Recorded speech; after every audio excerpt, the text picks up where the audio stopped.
ಕಳೆದ ಹಲವಾರು ವರ್ಷಗಳಿಂದ ನಡೆಸಿಕೊಂಡು ಬರುತ್ತಿರುವ ಶೇಖ್ ಅಬ್ದುಲ್ ಖಾದಿರ್ ಜಿಲಾನಿ ಅನುಸ್ಮರಣೆ ಹಾಗೂ ರಾತೀಬ್ ಮಜ್ಲಿಸ್ ನಡೆಯಿತು. ಉದ್ಯಾವರ ಜಮಾಅತ್ ಅಧೀನದಲ್ಲಿರುವ ತಮಿಳುನಾಡು ಅಲ್ ಫತಾ ಜುಮಾ ಮಸೀದಿ, ಮದ್ರಸಾ ಕಮಿಟಿ ಹಾಗೂ ಬಸನುಲ್ ಇಕ್ಬಾನ್ ಸಂಘಟನೆಯ ಸಹಕಾರದೊಂದಿಗೆ ಕೋವಿಡ್ ಮಾನದಂಡಗಳನ್ನು ಪಾಲಿಸಿಕೊಂಡು ನಡೆದ ರಾತೀಬ್ ಮಜ್ಲಿಸ್ ಹಾಗೂ ಅನುಸ್ಮರಣಾ ಕಾರ್ಯಕ್ರಮಕ್ಕೆ ನೂರಾರು ಮಂದಿ ವಿಶ್ವಾಸಿಗಳು ಸಾಕ್ಷಿಯಾದರು.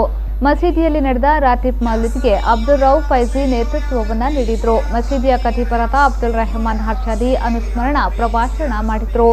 ಇಬ್ರಾಹಿಂ ಖಲೀಲ್, ಹನೀಫಿ, ಅಬೂಬಕರ್ ಮುಸ್ಲಿಯಾರ್ ಮೊದಲಾದವರು ಉಪಸ್ಥಿತರಿದ್ದರು.